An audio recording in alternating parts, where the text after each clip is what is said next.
একজন স্ত্রী, তিনজন স্বামী। আশ্চর্যের বিষয়, তাই না?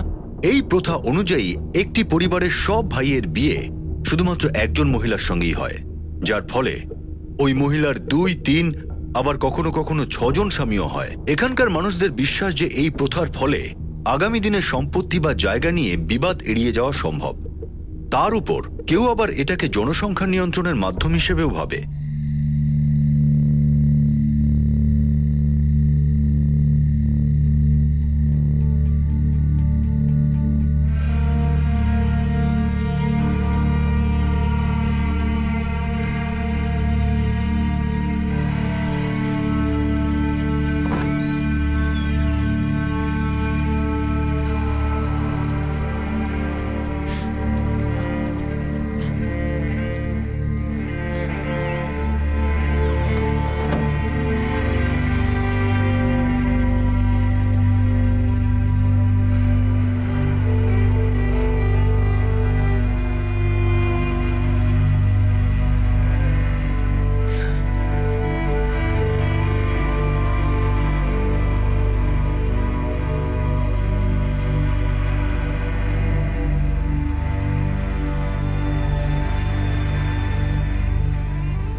এই প্রথা এখানে যুগ যুগ ধরে চলে আসছে, আর সাধারণভাবে এতে কারো কোনো আপত্তিও নেই। প্রথা অনুসারে প্রত্যেক মহিলার কাছ থেকে আশা করা হয় যে সে তার সময়, নিজের মন, ভালোবাসা একেবারে সমানভাবে সব স্বামীর মধ্যে ভাগ করবেন। দীপুও এই মহিলাদেরই একজন।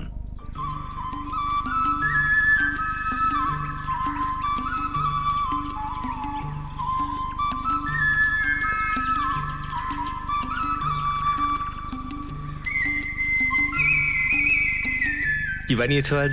সুজি বানিয়েছি তোর জন্য। আজ তো খুব তাড়াতাড়ি চলে এলি। কাজ তাড়াতাড়ি শেষ হয়ে গেল তাই। আচ্ছা আমি যাই ভেতরে। আচ্ছা ঠিক আছে, আমি রুটি বানাচ্ছি। হ্যাঁ।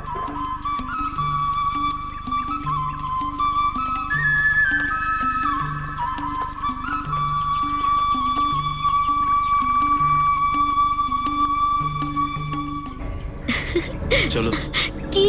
আমার সঙ্গে চলো এক্ষুনি। কোথায় যাব? চলো না। না, এখন কোথাও যাব বলছি না না। এখনই। না, আমি যাব না। আমি এখন চলো, তুমি আমাকে ছেড়ে দাও। এখনই চলো। আরে আরে ছাড়ো না আমাকে।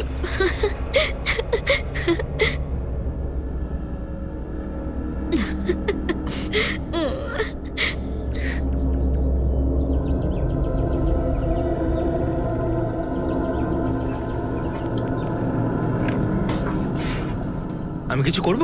না না, আমি করে নেব রে। করি না। ওহো, আচ্ছা ঠিক আছে, এই নে পেঁয়াজগুলো কাট। দাও। ছাড়ো আমাকে। আজকেই তো। আরে কি করছো তুমি? ছাড়ো না আমাকে।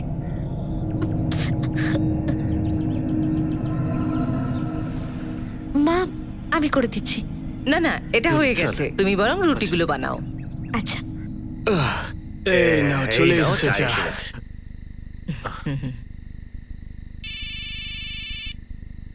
এই নিন। দাও দাও, আমাকে দাও। এই নাও, দাদার ফোন এসেছে। দাদা ফোন করেছে। হ্যালো। হ্যাঁ দাদা, কেমন আছো? সব ঠিক আছে তো? হ্যাঁ, সবাই ঠিক আছে এখানে। আর মা কেমন আছে? আর আর সুমি? হ্যাঁ, বলছি তো সবাই ঠিক আছে। আচ্ছা শোন, একটা খুশির খবর আছে। আমাদের সুমির বিয়ে ঠিক হয়ে গেছে। বিয়ে? সুমির বিয়ে? তুই আসছিস কবে? কালকে চলে আয়। কাল দাদা, আমি ওকে জিজ্ঞেস করে। আচ্ছা যাবো আমি কাল। হ্যাঁ হ্যাঁ, ওই বললো। ঠিক আছে তাহলে, আসছে কালকে। দীপুর মতো সুমনেরও এই প্রথা অনুযায়ী বিয়ে হওয়ার কথা ছিল, কিন্তু 3 জনের সঙ্গে নয়, 6 ভাইয়ের সঙ্গে। এই সমাজের অন্য মহিলাদের মতো সুমনও ছোটবেলা থেকে এটাই জানতো এবং মেনেও নিয়েছিল যে একদিন তাকেও এই প্রথাকে স্বীকার করতে হবে। আর সেই দিন এসে গেছে।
হ্যাঁ পুরোহিত মশাই। আচ্ছা, কন্যাকে নিয়ে এসো।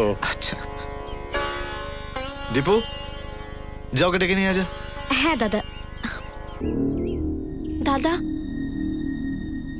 কি রে, তুই রেডি হোস না এখনো? আরে তাড়াতাড়ি কি রেডি হ, যা। এদিকে টাইম বেরিয়ে যাচ্ছে, যা। কি করছিস? দাদা, আমি বিয়ে করব না। তুই পাগল হয়ে গেছিস নাকি? কিসব বলছিস তুই? দাদা, 6টা লোকের সাথে বিয়ে করে আমি আমার জীবন শেষ করতে পারবো না। এ কি বলছো? আরে না না না, বাচ্চা মানুষ তো একটু ঘাবড়ে গেছে আর কি। চিন্তা করবে না, চিন্তা করবে না, সব ঠিক আছে। এই তুই যা, তাড়াতাড়ি রেডি হয়ে আয়। দাদা, আমি বিয়ে করব না। বড্ড অপমান করলেন আমাদের। যখন এর বিয়ে করারই ছিল না, তো আমাদের ডাকলেন কেন? না আমরা ওইখানে আসতাম, আর না এভাবে এই মেয়েটার হাতে আমাদের অপমান হতে হতো। এটা একদম ভালো করলেন না আপনারা। খুব খারাপ ফল হবে এটার। এই অপমানের বদলা তো আমরা নিয়েই ছাড়বো। না না, আপনি রাগ কেন করছেন? আমি ওকে বোঝাচ্ছি, এক্ষুনি দাঁড়া। আমরা বোঝাবো অপমান কাকে বলে। সারা সমাজের সামনে যদি তোমার মাথা না ঝুঁকাই তো দেখো। চলো সবাই।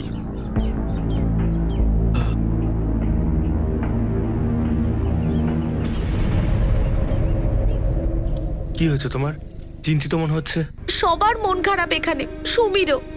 আর দাদা তো সুমির ওপর খুব রেগে আছে, আর আমাকেও বলে দিয়েছে যেন বাড়ি ফিরে যাই। এক কাজ করো, তুমি কালকেই ট্রেন ধরে চলে এসো। আমি কালকে দুপুরের ট্রেনে বাড়ি ফিরে যাচ্ছি তাহলে। ঠিক আছে, নিজের খেয়াল রেখো।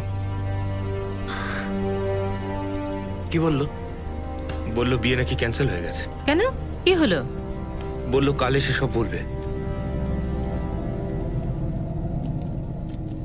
ভালোই তো হলো, কাল আমি মার্কেটে যাচ্ছি, তাহলে ফেরার সময় আমি সঙ্গে নিয়ে আসবো। আচ্ছা আমি এখন চলি। এই প্রথার বিরোধিতা করে সুমন তার বিয়ে ভেঙে দিল। দীপুর পরদিনই ফেরার কথা ছিল, আর তার 3 জন স্বামী অধৈর্য হয়ে তাদের স্ত্রীর ফিরে আসার অপেক্ষা করছিল। কিন্তু হ্যাঁ দাদা নমস্কার। বলছিলাম যে ও এখন এসে পৌঁছয়নি, বেরোয়নি এখনো। 4 ঘন্টা? তাহলে তো চলে আসা উচিত। আচ্ছা দাদা, সত্যি 4 ঘন্টাই তো? আরে মশাই, আমি নিজে ওকে ট্রেনে তুলে দিয়েছি, কিন্তু এতক্ষণে তো পৌঁছে যাওয়া উচিত। ঠিক আছে, আপনি একবার স্টেশনে গিয়ে দেখুন, আমি এই দিকটা দেখছি। হ্যাঁ,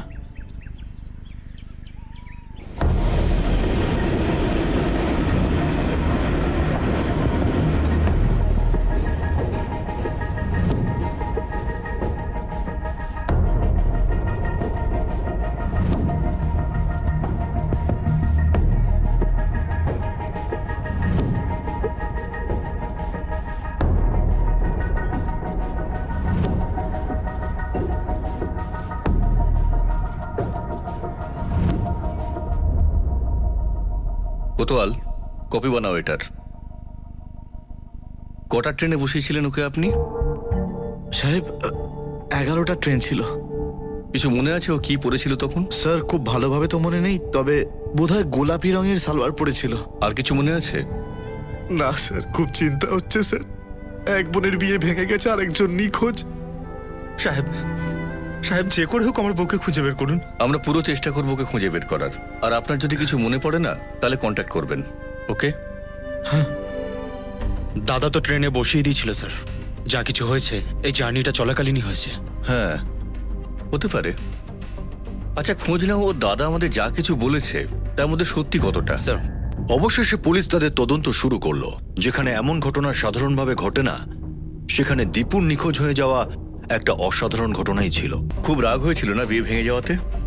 খুব অপমানিত হয়েছিলে? হ্যাঁ স্যার, অপমান তো ভীষণই হয়েছিল। দাদা 6টা লোকের সাথে বিয়ে করে আমি আমার জীবন শেষ করতে পারবো না। যখন এর বিয়ে করারই ছিল না, তো আমাদের ডাকলেন কেন? এই অপমানের বদলা তো আমরা নিয়েই ছাড়বো। তাই আপনারা ওর বোনকে বেপাত্তা করে দিলেন? না স্যার, আমরা তো সব কিছুই করিনি। আমরা তো আমাদের ছেলেদের বিয়ে অন্য জায়গায় পাকাও করে দিয়েছি। তুমি বিয়ে ভাঙলে কেন? হ্যাঁ, আচ্ছা বিয়ে ভেঙে যাওয়ার সঙ্গে দীপার সঙ্গে কোনো সম্পর্ক?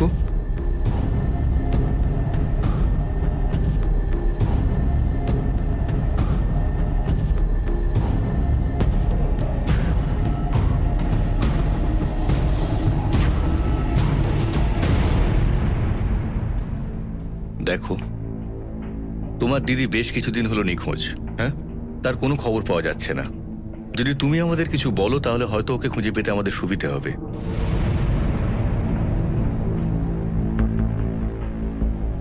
দিদির কথাতেই আমি বিয়েটা ভেঙেছিলাম।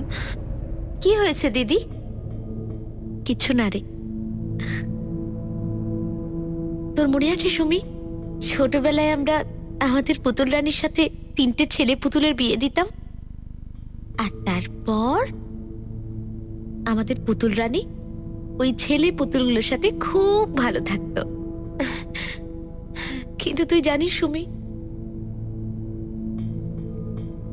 আমাদের এই ছোটবেলার আনন্দগুলো ওই খেলার মধ্যেই লুকিয়ে থাকে রে।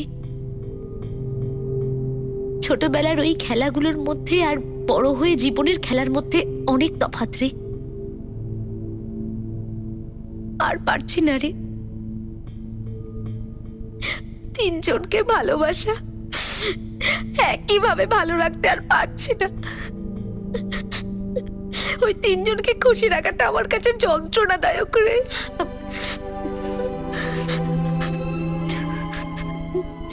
যখন শরীরে হাত দেয় মনে হয় নিজেকে শেষ করে ফেলি, লাশ হয়ে যাই আমি একটা। আমার খুব কষ্ট হয়, ঘেন্না হয়। শোন সুমি, 3 জন লোককে বিয়ে করে আমার এই অবস্থা, তুই 6 জনকে বিয়ে করতে যাচ্ছিস।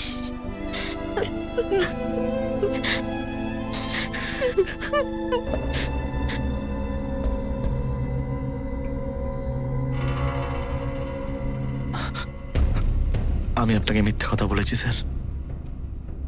আমি ওকে ট্রেনে তুলে দিইনি। ও যাওয়ার সময় আমি ওর মুখটাও দেখিনি। ও আমার ছোট বোনের বিয়ে ভেঙেছে। ও সুমির জীবনটা শেষ করে দিয়েছিল স্যার। এবার ওকে আর কেউ বিয়ে করবে না, এটা নিয়ে আমি ওর উপর ভীষণ রাগ করেছি স্যার, প্রচন্ড রেগে গেছিলাম। চল বেরো এখান থেকে, বেরো এখান থেকে। আমার ছোট বোনের বিয়ে ভেঙে দিয়েছে, তুই ওর দিদি না শত্রু? বেরো এখান থেকে, বেরো। তুমি জানো না দাদা, এই প্রথা পালন করা কতটা কঠিন। কিন্তু এই প্রথাই তো চলে এসছে না এত বছর ধরে, আর প্রত্যেকে পালন করেছে। আমার মা বাবা, তাদের মা বাবা, আর তুইও তো প্রথা পালন করছিস। তাহলে ওর বিয়ে নিয়ে তোর কি সমস্যা ছিল? তুমি এটা বুঝবে না দাদা, দিন রাত সহ্য করছি আমি, কিন্তু সুমিকে আমি এগুলো সহ্য করতে দেখতে পারবো না। ওর কষ্টটা শুধু আমিই বুঝি। আমি তো ওর বড় দিদি, সেই জন্য আমি বিয়েতে আপত্তি করেছি। কিন্তু তুমি আমাদের বড় দাদা হওয়া সত্ত্বেও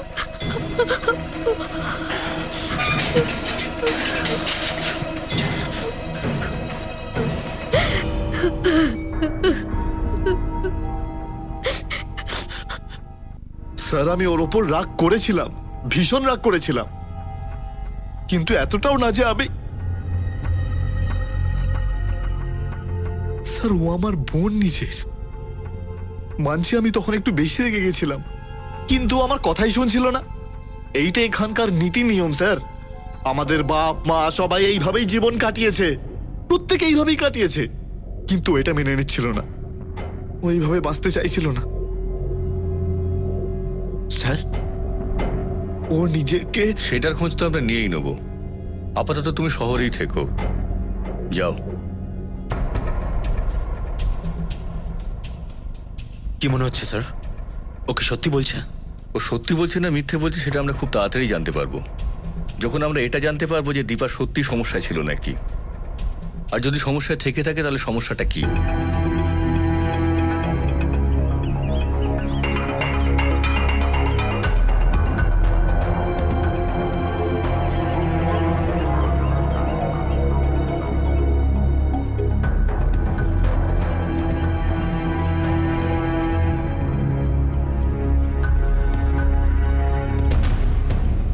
দেখা করার পর কি মনে হয়েছিল?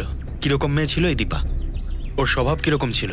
সবার সঙ্গে মেলামেশা করতো, কথাবার্তা বলতো? কোনো বন্ধু বান্ধব আছে? হ্যাঁ স্যার, হাসি খুশি ছিল, সব সময় সবার সাথে মিলে ঝুলে থাকতো। কিন্তু একদিন, কিন্তু একদিন কি? বল না কি হলো বিয়ের পর? স্যার বিয়ের কিছুদিন পরই মেয়ে বাড়ি থেকে পালিয়ে গেছিল।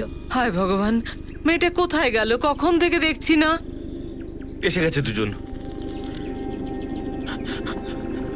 দাদা সব জায়গায় দেখলাম, কোথাও পেলাম না। নদীর পাড়টা দেখেছিস? আরে ওখানেও দেখেছি, ওখানেও নেই। কোথায় গেল তাহলে? খুঁজে পাচ্ছি না, তাই না আপনাকে ফোন করেছি। ওখানেও নেই। তাহলে আমি স্টেশনটা দেখে আসি। হ্যাঁ।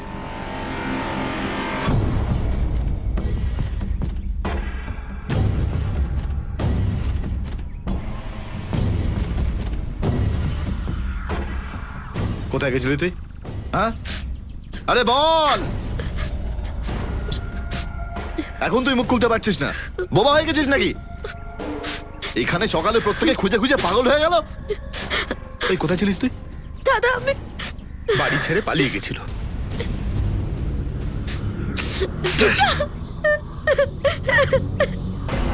কিছুদিন পরেই। ঠিক আছে, কি এমন কারণ ছিল যে দীপা ঘর থেকে পালানোর চেষ্টা করেছিল? সাহেব বিশ্বাস করুন, আমারও এটা মাথায় ঢুকছে না। কে জানে ওর কি অসুবিধা হচ্ছিল এই বাড়িতে। কোনো কারণ ছাড়া তো কেউ এরকম বাড়ি থেকে পালায় না। কোনো তো অসুবিধা হচ্ছিল ওর। সাহেব এই প্রশ্নটা আমি একা না, সবাই জিজ্ঞেস করেছিল ওকে, কিন্তু ও কোনো উত্তরই দেয়নি। আমি ভেবেছিলাম ওরা তো বাড়ির কথা মনে পড়ছে। তাহলে গিয়ে দেখা করে আসতে পারতো। তার জন্য বাড়ি থেকে পালাতে যাবে কেন? আপনারা কি না করতেন ওকে? আরে না সাহেব, আমরা কেন না করব? ও তো বাপের বাড়ি যাওয়া আসা করতো। তাহলে কি কারণ হতে পারে ওর পালানোর? কোনো না কোনো অসুবিধা নিশ্চয়ই হতো ওর। সাহেব ও যদি একবার বলতো এখানে ওর কি অসুবিধা হচ্ছে, সবকিছু ঠিকঠাক হয়ে যেত। সাহেব আপনি প্রতিবেশী পাড়ার লোকদের একবার জিজ্ঞেস করুন, সেই দিনের পর থেকে ওর কোনো অসুবিধা ছিল না। প্রথমে আমরা ভেবেছিলাম যে ওরা তো অভ্যেস নেই, কিন্তু তারপর তো অভ্যস্ত হয়ে গেছিল। স্যার, যে মেয়েটা আগেও একবার পালানোর চেষ্টা করেছিল সে আবার তো পালানোর চেষ্টা করতেই পারে। আবার এটাও হতে পারে তার দাদা মিথ্যা বলছে। ওর পালিয়ে আসার জন্য ওর দাদাই হয়তো কিছু করেছে, তারপর ওর বোনের বিয়ে ভেঙে গেছে। সমাজে মাথা নিচু হয়ে গেছে। দাদা তো রাগ নিশ্চয়ই করেছিল। আমাদের আরেকটু বেশি খোঁজ খবর নিতে হবে। একটা কাজ করো, তুমি বাকি থানাগুলোতেও ওর ছবিটা পাঠিয়ে দাও। যদি পালিয়ে গিয়েও থাকে তাহলে যাবে তো সিমলাতেই। তুমি পার্সোনালি সিমলা যাও আর সেখানের হেডকোয়ার্টারে গিয়ে মিসিং ইনকোয়ারি ডায়েরি ফাইল করে এসো, ঠিক আছে? Yes sir.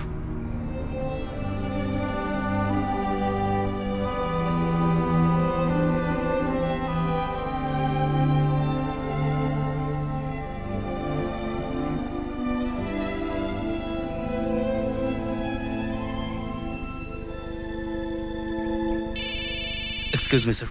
Okay. Hello. Sir, constable S K Sharma বলছি, খাগেটা পুলিশ স্টেশন থেকে। হ্যাঁ বলুন। আমরা একটা ডেড বডি পেয়েছি। যে মেয়েটা নিখোঁজ হয়ে গেছিল তার সাথে মিলে যাচ্ছে। আচ্ছা ধন্যবাদ স্যার। খাগড়াতে একটা ডেড বডি পাওয়া গেছে। আমরা যে ছবিটা দিয়েছিলাম তার সঙ্গে ম্যাচ করছে।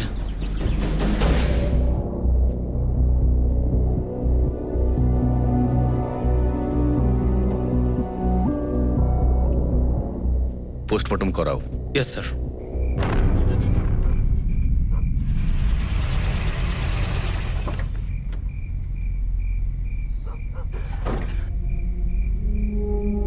কোথায় গেল আমার বৌমা? দেখুন, লাশটাকে আমাদের আরো কিছুক্ষণ রাখতে হবে, পোস্টমর্টম করাতে হবে। সাহেব ওকে আমাদের হাতে তুলে দিন। দেখুন, আমি বুঝতে পারছি যে এই মুহূর্তটা আপনাদের কাছে দুঃখজনক, কিন্তু আমাকে আমাদের কাজ করতে দিন। Excuse me. হায় হায়, এ কি হলো? মৃত্যু গলা টেপার জন্য হয়েছে? হ্যাঁ স্যার। আর পকেটে ট্রেনের দুটো টিকিটও পাওয়া গেছে সিমলার। সিমলার? দুটো টিকিট? মানে ও সিমলা কারোর সঙ্গে যাচ্ছিল, কিন্তু ওর বাড়ির লোক তো বলেছিল ও শ্বশুর বাড়ি যাচ্ছে। কিছু তো গন্ডগোল রয়েছে। একটা কাজ করে বাড়ির লোকেদের জিজ্ঞাসাবাদের জন্য আবার ডাকো। ওকে? Okay sir.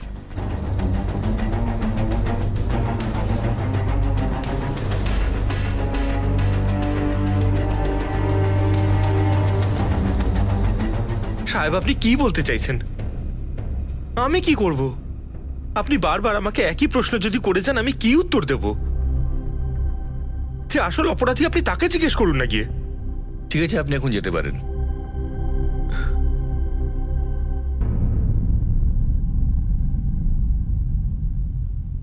হয় এরা আমাকে কিছু লোকাচ্ছে, অথবা এমন কিছু রয়েছে যেটা আমরা দেখতে পাচ্ছি না। কিন্তু কি? এই মামলার নিখোঁজ থেকে এবার মার্ডার কেসে পরিণত হয়েছে। পুলিশের কাছে এখনো কোনো উত্তর নেই, কিন্তু তাদের সামনে প্রশ্ন অনেক ছিল। দীপুর শ্বশুরবাড়িতে সবাই তাকে ভালোবাসতো, কিন্তু তবু সে বিয়েতে খুশি ছিল না। সে আগেও বেশ কয়েকবার পালানোর চেষ্টা করেছে, তবে কি আবারও সে একই চেষ্টা করলো? এখন প্রশ্ন উঠছে ওই দুটো টিকিট নিয়ে। তাহলে ওই দ্বিতীয় টিকিটটা কার জন্য ছিল? দীপুর সঙ্গে কি কারো ঘুরতে যাওয়ার কথা ছিল? এইসব প্রশ্নের উত্তর পাওয়ার জন্য পুলিশ দীপুর সঙ্গে জড়িত সবার উপর নজর রাখছিল, আর অবশেষে তারা সূত্র পেয়ে গেল।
আমি ভাবলাম যে আমি আসবো না।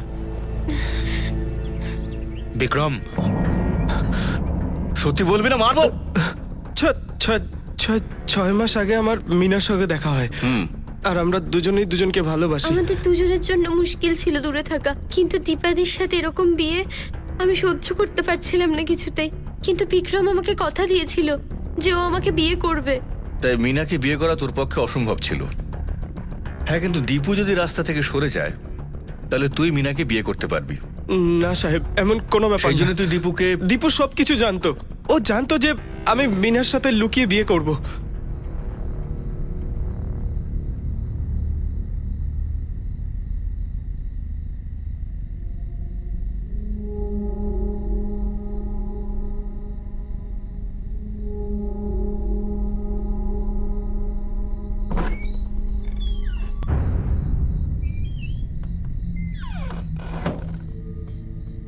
আজকের দিনটা কত চাপে কাটলো না? ক্লান্ত হয়ে গেলাম। তুমিও খুব ক্লান্ত লাগছো। চলো শুয়ে পড়ি। না না, সেরকম কিছুই হয়নি। তোমায় দেখেই বোঝা যাচ্ছে তুমি খুব ক্লান্ত।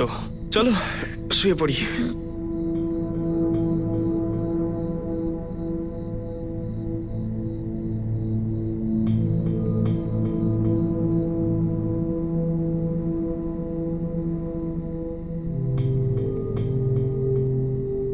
শোনো না, হ্যাঁ? তুমি কি আমার উপর রেগে আছো? না তো, কিন্তু তোমার এমন কেন মনে হলো? না, ওই সবাইকে ভালো রাখাটা তো আমার কর্তব্য, তাই না? আর কয়েকদিন ধরে দেখছি যে তুমি আমার থেকে দূরে দূরে থাকো। আমি কোনো ভুল করেছি? না না, এমন কোনো ব্যাপার না। নিশ্চয়ই কিছু একটা ঘটেছে। আমাকে বলো না তুমি, আমি কি করেছি আমাকে বলো তুমি। না মানে ওই সারাদিন কাজের পর ক্লান্ত হয়ে যাই, আর কিছুই না। এতদিন ধরে তুমি আমাকে বলো না। দেখো, তুমি ভুল বুঝছো।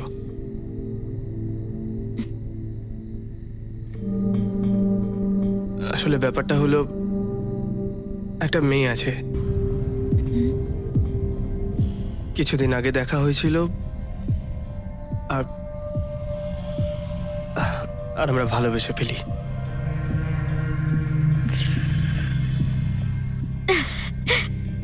কাউকে ভালোবাসার তোমার পুরো অধিকার আছে। আর তুমি তোমার বন্ধুকেই মেরে ফেললে নিজের ভালোবাসার জন্য, না সাহেব, আমি মারিনি ওকে। আর কেন মারবো আমি ওকে? যাতে তুমি মিনাকে বাড়িতে নিয়ে আসতে পারো। যাতে ও আমাদের তিনজনের মধ্যে ভাগ হয়ে যায়। আপনার কি মনে হয় সাহেব যে আমি আমার মিনাকে ভাইদের মধ্যে ভাগ করব? শুধু দীপাই একজন ছিল যে সত্যিটা জানার পরেও আমায় সহযোগিতা করছিল। সাহেব, আমি ওকে কেন মারতে যাব? কি কি বলতো দীপা তোমাকে? হ্যাঁ, তুমি বলছিলে তোমরা দুজনে নিজেদের মধ্যে সমস্ত কথা বলতে। এমন কোনো কথা যেটা খুব জরুরি দীপা আর তোমাদের ভাইদের মধ্যে? দেখো দেখো, তুমি চাও তো যে দীপা বা তোমার বন্ধুর খুনিকে আমরা ধরতে পারি? তাহলে বলো। আমার দাদার ভাই ওরা কখনো এমন কিচ্ছু করবে না সাহেব। সমু আর দীপু তো দুজনে খুব ঘনিষ্ঠ ছিল, দুজন দুজনকে ভালোবাসতো খুব। আর চরণজিৎ? দাদা তো নিজের কাজেই ব্যস্ত থাকতো। হ্যাঁ, ওনার হয়তো খারাপ লাগতো যে আমরা দুই ভাই দীপুর খুব ঘনিষ্ঠ ছিলাম, কিন্তু এই ব্যাপারে ও কোনোদিন কোনো অবজেকশন করেনি। ও এরকমই। কখনো মনে হয়নি যে চরণজিৎ এই জন্য রেগে আছে? তোমার আর দীপার মধ্যে কিরম সম্পর্ক ছিল? সাহেব সাহেব, এটা তো আমাদের ব্যক্তিগত ব্যাপার। যতক্ষণ দীপা বেঁচে ছিল ততক্ষণ এটা ব্যক্তিগত ছিল। দীপার মারা যাওয়ার পর আর ব্যক্তিগত নেই। বুঝতে পেরেছো কিছু? আমার কথাগুলোর সঠিক উত্তর দাও। তোমার আর দীপার মধ্যে সম্পর্ক কিরম ছিল? আগে বলতে গেলে আমাদের দুজনের সম্পর্ক খুব ভালো ছিল। যেমন 8-10 জন স্বামী স্ত্রীর মধ্যে হয়। ওকে আমি খুব ভালোবাসতাম, কিন্তু ও, আমার মনে হতো যেন সাহেব আমাদের তিনজনকেও একই চোখে দেখতো। কিন্তু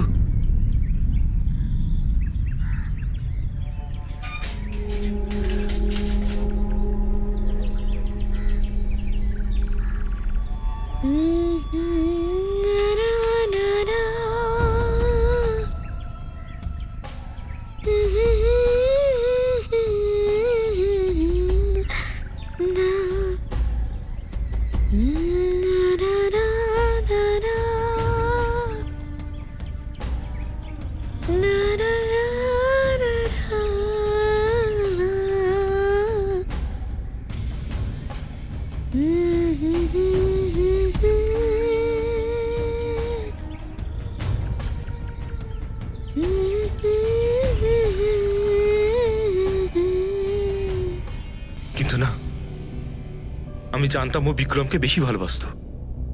আমি দেখেছি ওদের একে অপরের সাথে হেসে হেসে কথা বলা, গান গাওয়া, চোখে চোখে নিজেদের মধ্যে ইশারা হতো, সব নজরে আসতো।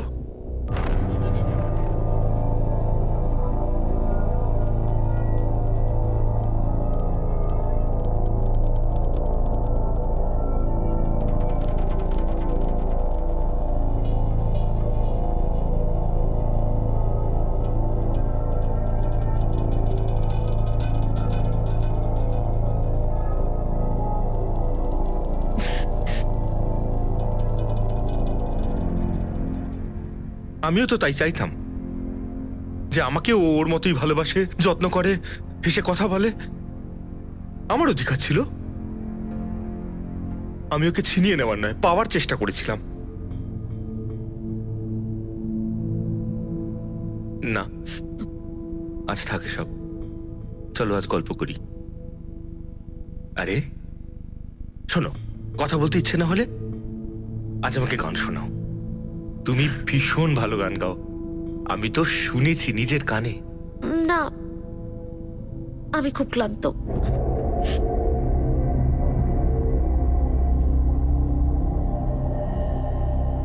কিন্তু ও, আমি ছুলেও ওর ভাল লাগতো না। আর সেই জন্য তুমি ওকে মেরে ফেললে, তাই তো? আপনার এখনো মনে হয় যে আমি ওকে মেরেছি?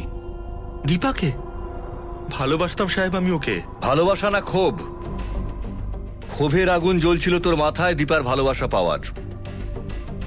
যখন এই ক্ষোভ অতিরিক্ত বেড়ে যায় তখন সেটা ঘৃণায় পরিণত হতে একটু দেরি হয় না। সাহেব আমি ওর কোনো ক্ষতি করার কথা ভাবতেও পারি না। যে মুহূর্তে দীপার মৃত্যু হয়েছিল তুই কোথায় ছিলি? সাহেব আমি হরিনাম শুনতে গিয়েছিলাম, মাকে তো সাথে নিয়েই গিয়েছিলাম আমি। স্যার, আমি আর চরণ হরিনাম শুনতে গিয়েছিলাম। আমার এই ছেলে আমার খুব খেয়াল রাখে।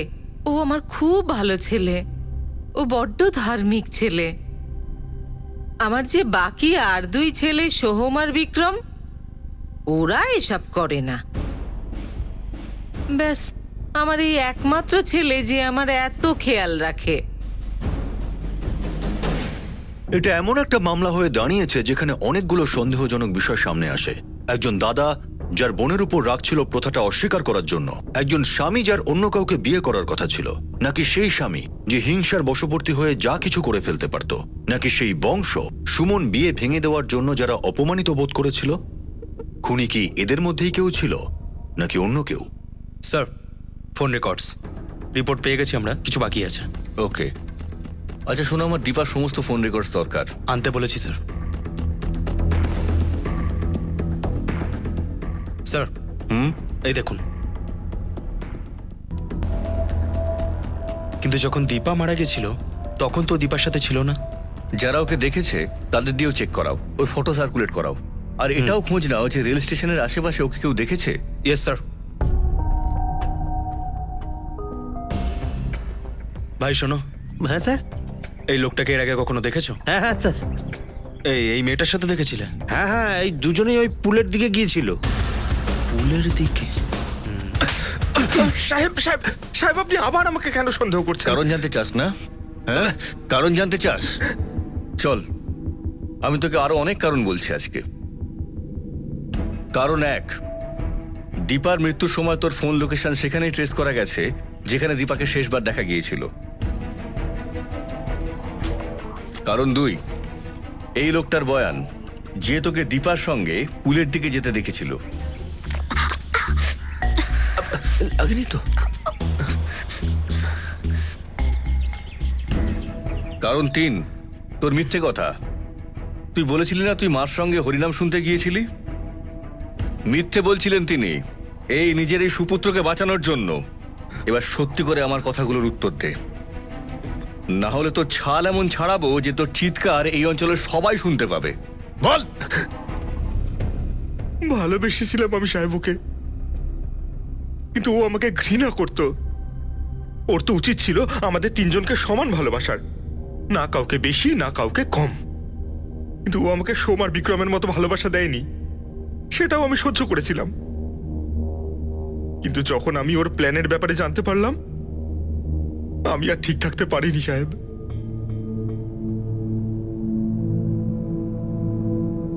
দীপু,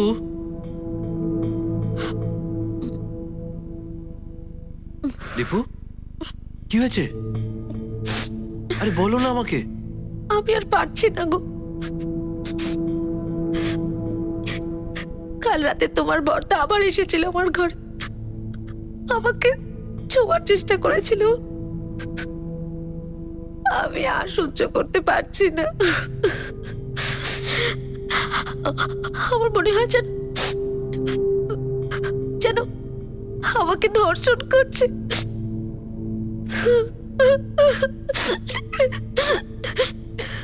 এখন শুধু একটাই রাস্তা আছে, আমাদের পালিয়ে যেতে হবে। যখন যখন তুমি বাড়ি থেকে ফিরে আসবে আমি নিজে তোমাকে আনতে যাব। আমরা প্রথমে সিমলা যাব, তারপর ওখান থেকে দিল্লি। ওখানে আমার এক বন্ধু থাকে, আমি সব ঠিক করে দেবো। অনেক হয়েছে, আর না।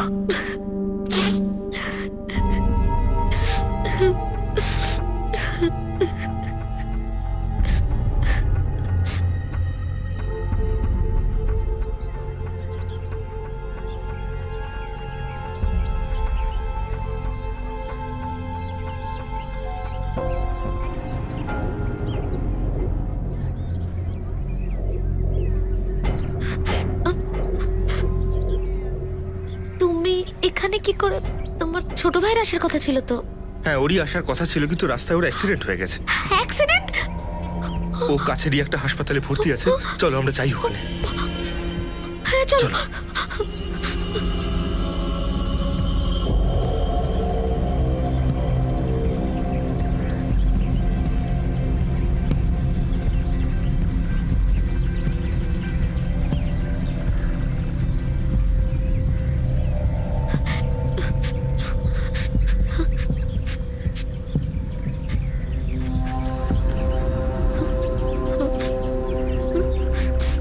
আরে তুমি দাঁড়িয়ে পড়লে কেন? চলো না, আমার কিন্তু ওর জন্য খুব চিন্তা হচ্ছে। তোমার আমাকে নিয়ে কখনো চিন্তা হয় না, না?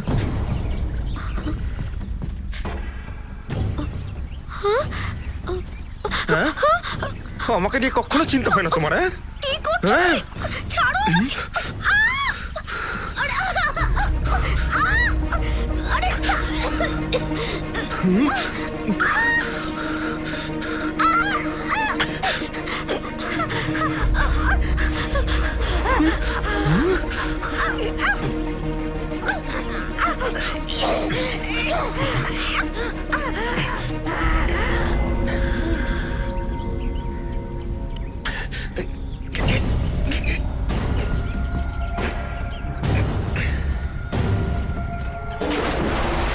আর তারপর তুই ওকে মেরে ফেললি। সোমকে মারলি না কেন? ও তোকে খুব ভালোবাসতো। হ্যাঁ, তোর ভাই ছিল তাই জন্য না?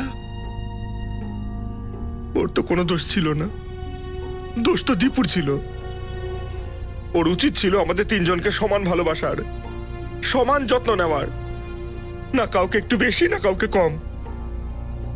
দোষ তো দীপুরই ছিল। একা চরণজিতের ভুল নয় এটা, বরং আপনাদের সবার। কারণ আপনারা এই প্রথায় অংশগ্রহণ করেছেন, তাকে প্রাধান্য দিয়েছেন। শাস্তি আপনাদের সবার প্রাপ্য।